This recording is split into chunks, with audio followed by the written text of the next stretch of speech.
Welcome to the ArmaniTalks podcast. I'm your host, ArmaniTalks. In this podcast, I'm helping you level up your 5 soft skills: public speaking, storytelling, social dynamics, emotional intelligence, and creativity. 5 soft skills for you to change your life forever and skyrocket your confidence along the way. In today's episode, we're entering the world of social skills, and I'm going to be teaching you how not to network. As of late, I've been noticing this very strange epidemic. This is where people are somehow getting my emails, and these aren't bots by any means. Or maybe they are, I don't know. They're emailing me, and they're over here referencing the latest YouTube video or the latest podcast I made. They're telling me that they enjoyed it, and then they're telling me about their services. It's one thing if it's with just one person sending this template of an email, but instead, it's herds of people that are consistently just emailing me throughout the month. This is weird. It's weird because if I can predict exactly what you are going to be typing to me, then you, my friend, are a little too predictable.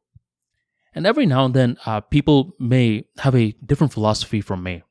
They're like, wait a minute, Armani, why are we going to fix what's not broken? Why don't we just keep repeating this template?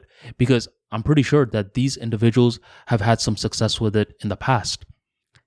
And this is where I think a lot of individuals go wrong. They're not necessarily personalizing.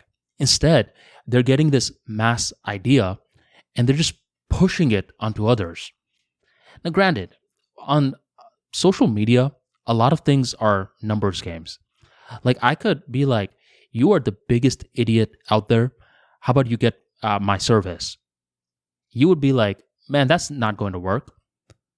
But if I get a large enough data set, I guarantee you at least 5 people are going to be like, you know what? Thanks for the wake-up call. You're right. I'll work with you.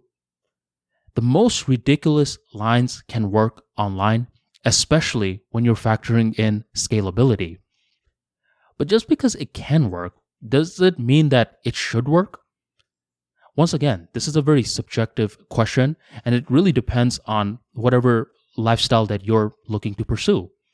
My thing is, if you're predominantly leading with getting a lot of money, working on your business, then sure, you can go ahead and network this way.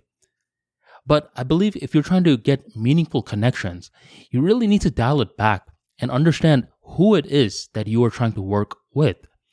By doing this, that's when you can have certain messages which aren't so freaking robotic. It doesn't feel like that you're just reading off some sort of template. Instead, the person that you are reaching out to can tell that you are someone that really wants to help them, and your service will simply be that bridge.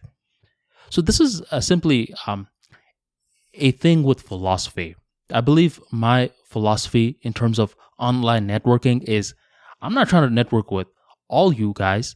I'm just trying to network with a few people that I feel as though are appropriate for me to network with.